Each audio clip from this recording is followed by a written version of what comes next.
Revanth Reddy Telangana CM అయినప్పటి నుంచి ఇప్పటి వరకు కూడా వరుస వివాదాలు ఆరోపణలు కొనసాగుతూనే ఉన్నాయి.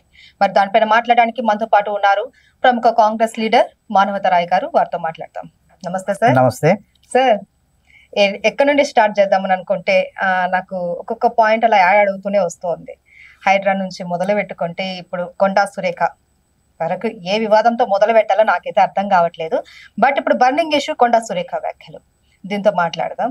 ఏంటి సార్ ఇప్పుడు మీరు ఫస్ట్ క్వశ్చన్ నాది, మానవతరాయ్ నాయకత్వం వైపు ఉంటాడా న్యాయం వైపు ఉంటారా? ఇప్పుడు నాయకత్వమే న్యాయం వైపు ఉంటది.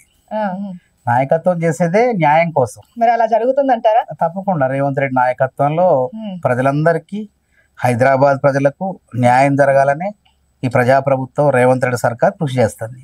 ఇప్పుడు కొండా సురేఖ కాంగ్రెస్ పార్టీలో ఒక మంత్రి, నాయకత్వం వహిస్తున్న నాయకుడు, మరి తన మంత్రి చేసిన వ్యాఖ్యలను సమర్థిస్తున్నాడా? అంటే దాని మీద ఇప్పటి వరకు ఆయన ఎటువంటి రేవంత్ రెడ్డి గారు మా సూచన చేశారు కదా, మంత్రులు జాగ్రత్తగా మాట్లాడాలని చెప్పారు కదా, దాన్ని అప్పుడు మనం వెంటనే అర్థం చేసుకోవాలి.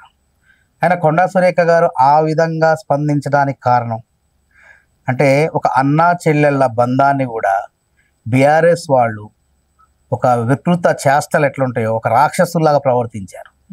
ఒక రఘునందన్ రావు వేరే పార్టీకి సంబంధించిన ఎంపీ, ఈ జిల్లా ఇన్ఛార్జ్ మంత్రి, ఆమె ఒక మహిళా మంత్రి అని చూడకుండా ఒక ఆమె సామాజిక వర్గం అంటే పద్మశాలి సామాజిక వర్గం గుర్తుగా ఒక నూలిపోగు దండ, పద్మశాలీల గుర్తుగా ఒక నూలిపోగు దండ ఇస్తుంటే దాన్ని ఏ విధంగా అన్నా చెల్లెల బంధాన్ని కించపరిచే విధంగా వాళ్ళ సోషల్ మీడియాలో పోస్ట్ చేసినప్పుడు మరి కేటీఆర్ గారు ఎందుకు మాట్లాడలేదు? ఇది తప్పని ఒక మహిళ అనేది గౌరవం ఉండాలి కదా.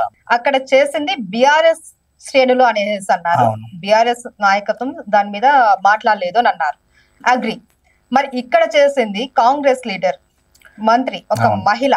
ఇందులో చేస్తే బిఆర్ఎస్ శ్రేణుల్ని టార్గెట్ చేయాలి. కానీ ఎటువంటి సంబంధం లేని ఒక సినీ ఇండస్ట్రీకి సంబంధించిన కుటుంబాన్ని, తన వ్యక్తిగత విషయాలను కూడా రాజకీయాల్లోకి లాగడం అన్నది ఎంతవరకు కరెక్ట్? వారికి నాగార్జున కుటుంబానికి సంబంధం లేదు, కానీ కేటీఆర్ కి సంబంధం ఉంది కదా.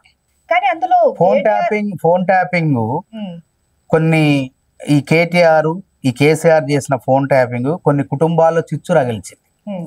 చాలా కుటుంబాలు నాశనమైన ఇబ్బంది పడ్డాయి. కాబట్టి కేటీఆర్ కి సంబంధం కాబట్టి వారు స్పందించే కేటీఆర్ మాట మాట్లాడడం ఓకే, యాక్సెప్ట్ చేస్తున్నారు ప్రతి ఒక్కళ్ళు కూడా. కానీ సమంత వచ్చి చెప్పిందా కొండా సురేఖ? అందుకే కదా సురేఖ గారు హుందాగా వ్యవహరించి ఇవాళ ఉదయమే విలేకరుల సమావేశం పెట్టి ఆ వ్యాఖ్యల్ని ఏదైతే నాగ చైతన్య, నాగార్జున, సమంత విషయంలో నేను చేసిన వ్యాఖ్యల్ని ఉపసంహరించుకుంటున్నా అని చెప్పి హుందాగా మాట్లాడారు. హుందాగా అంతే కదా. ఇప్పుడు మనం మనుషులం, దేవుళ్ళం కాదు. ఒక మహిళని ఒక రోజు మానసికంగా వేడిపించారు. విలేకరుల సమావేశం గాంధీ భవన్ లో ఒక మంత్రి స్థానంలో ఉండి కళ్ళమ్మటి నీళ్ళు తెచ్చుకున్నటువంటి స్త్రీమూర్తి కొండా సురేఖ. మరి దానికి బాధ్యులు ఎవరు? ఆ ఆవేదన ఆమెలో ఉన్నది. ఆ ఆవేదనలో వారు ఆ విధంగా స్పందించారు. స్పందించి మళ్ళీ నాగార్జున, నాగ చైతన్య, సమంత విషయంలో మాట్లాడిన అంశాలను మళ్ళీ వెనక్కి తీసుకున్నారు. కాబట్టి అది హుందానే కదా. రాజకీయాలు ఆ విధంగా వెనక్కి తీసుకునే వాళ్ళు లేరు అంటున్నారు. కానీ అది హుందా కాదు, సమర్థించుకోవడం కాదండి. సమర్థించుకోవడం అంటే వేరే రకంగా చేస్తుంది. నేను ఎందుకు ఉపసంహరించుకుంటారు? ఉపసంహరణ అంటే ఆ మాటలు వెనక్కి తీసుకున్నారు. నేను ఆ మాటలు వెనక్కి తీసుకున్నా అంటే అర్థమైంది ఒక నాయకత్వంలో హుందాతనం అంటారు. కానీ మరి వీళ్ళు ఏం చేస్తున్నారు? వీళ్ళు ఇంత తప్పు చేసి వాళ్ళ సోషల్ మీడియా వేదికగా కళ్యాణ్ ముబారక్ వీళ్ళకి వాళ్ళ ఫోటోకి షాదీ ముబారక్ ఎప్పుడు అని చెప్పేసి ఒక అన్నా చెల్లెల బంధాన్ని ఆ విధంగా వక్రీకరించినప్పుడు మరి దానికి సమాధానం ఎవరు చెప్పాలా? కనీసం స్పందన ఉందా? ఆ విధంగా మీరు ప్రశ్నించలేదు కదా. ఎందుకు ప్రశ్నించలేదు? ఆ విధంగా మీరు ఫైట్ చేయాలి. అవును, ఫైట్ చేశాము. ఫైటింగ్ లోకి ఎటువంటి సంబంధం లేని వాళ్ళు ఒక మహిళ సాటి మహిళను తీసుకొని రావడం, వ్యాఖ్యలు చేసేయడం, మళ్ళీ మేము ఆ వ్యాఖ్యల్ని వెనక్కి తీసుకుంటున్నాం. సంబంధం లేని వ్యక్తులు అందులోకి వచ్చారు కాబట్టి మా గౌరవనీయులైన మహిళా మంత్రి గారు ఆమె వ్యాఖ్యల్ని వెనక్కి తీసుకున్నారు. ఇది హుందాతనం అంటారు. ఇంక నేను అనకూడదు, లంగాతనం అంటారు. వాళ్ళు చేసింది తెలంగాణ లంగాతనం అంటారు అనమాట. లంగాతనం అంటే ఏంది? తప్పు చేసి కూడా తప్పించుకోవటం, అంటే బుకాయించటం, వాదించటం. తప్పు చేశారు, ఎవరైనా మనుషులం కదా మనం. ఒక మాట చెప్పటం, ఒక మాట్లాడటం జరిగింది పొరపాటు అంటాం, వెనక్కి తీసుకుంటున్నా అంటాం, ఇవన్నీ కూడా ఉన్నటువంటి భాగాలు ఇవన్నీ కూడా. కాబట్టి ఎవరికి వాళ్ళు నాగార్జున గారు అంగీకరించారు, సమంత గారు అంగీకరించారు.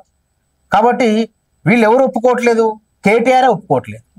నేను మా సోషల్ మీడియాలో జరిగింది తప్పే, కొండా సురేఖ గారు మేము వాళ్ళని శిక్షిస్తాం, ఆ విధంగా పోస్ట్ చేసినటువంటి మా నాయకుల్ని మేము శిక్షిస్తాం అని చెప్పి ఏమైనా మాట్లాడారా? సానుభూతి వ్యక్తం చేశారు కనీసం మహిళ అనేటువంటి? చేయలేదు. చేయనప్పుడు ఆ బాధలు ఆ విధంగా మాట్లాడింది, ఆ విధంగా ఎవరైనా ఏదో మాట్లాడతారు, దాన్ని అంతగా చిలవలుగా పలవాలు చేసి మళ్ళీ దాన్ని రాజకీయంగా రంగు పులివి రాజకీయంగా వాడుకొని రాజకీయ లబ్ధి పొందాలనుకోవడం దిగజాడు రాజకీయం. కాబట్టి సినిమా వాళ్ళకు కూడా ఒకటే చెప్తున్నా, సోదరి కొండా సురేఖ గారు మాట్లాడారు, వ్యాఖ్యల్ని ఉపసంహరించుకున్నారు. ఇక మీకు మాకు వివాదం లేదు, మనకు వివాదం సమసిపోయింది. భవిష్యత్తులో కూడా రాజకీయాల్లో సినిమా తారలను లాగొద్దు అనేటువంటి అంశాలపైన కూడా మా రాజకీయ నాయకులందరూ కూడా చర్చించుకుందాం. కాబట్టి మనం తెలంగాణ రాష్ట్రం కోసం, హైదరాబాద్ అభివృద్ధి కోసం మనం అందరం కలిసి పాటుపడదామని చెప్పి వాళ్ళకి సూచిస్తాను. అదే కేటీఆర్ కేసీఆర్ ఉచ్చులో పడొద్దని కూడా చెప్తున్నా వాళ్ళకి. మీరు చెప్పినంత ఈజీగా అయితే ఈ అగ్గి చల్లారట్లేదు, అయిపోద్దండి. పెద్ద కొండా సురేఖను మంత్రి పదవి నుంచి బర్తరఫ్ చేయాలనేసి గట్టిగా దీనికి బర్తరఫ్ చేయాలి, అవినీతి చేస్తే బర్తరఫ్ చేస్తారు. ఆమె చేసిన వ్యాఖ్యల్ని ఉపసంహరించుకుంటే అభినందిస్తారు.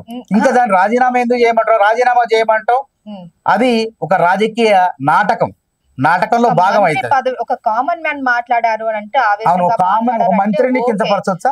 మరి వీళ్ళు ఎందుకు వాళ్ళని కేటీఆర్ రాజీనామా చేయమని? ఒక పదోన్నతిలో ఉండి ఒక మహిళ అయ్యుండి 10 మందికి మార్గనిర్దేశం చేయాల్సిన పొజిషన్ లో ఉండి ఆమె స్త్రీనే అండి, ఆమె కూడా మనిషే, భావోద్వేగాలు ఉంటాయి. పొడిస్తే నొప్పి తగులుతుంది.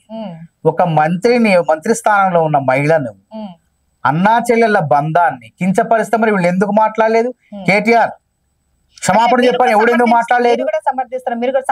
అవును, ఆ మహిళకు జరిగిన అన్యాయం ఫస్ట్ రచ్చగొట్టింది ఎవరు? మహిళను అవమానపరిచింది ఎవరు? కొండా సురేఖ గారికి జరిగిన అవమానానికి మీరు ఈ విధంగా మాట్లాడుతున్నారు. మరి ఇప్పుడు ఆవిడ చేసిన వ్యాఖ్యల్ని మీరు వ్యాఖ్యల్ని పార్టీ చెప్పింది, రేవంత్ రెడ్డి గారు కూడా మాట్లాడారు.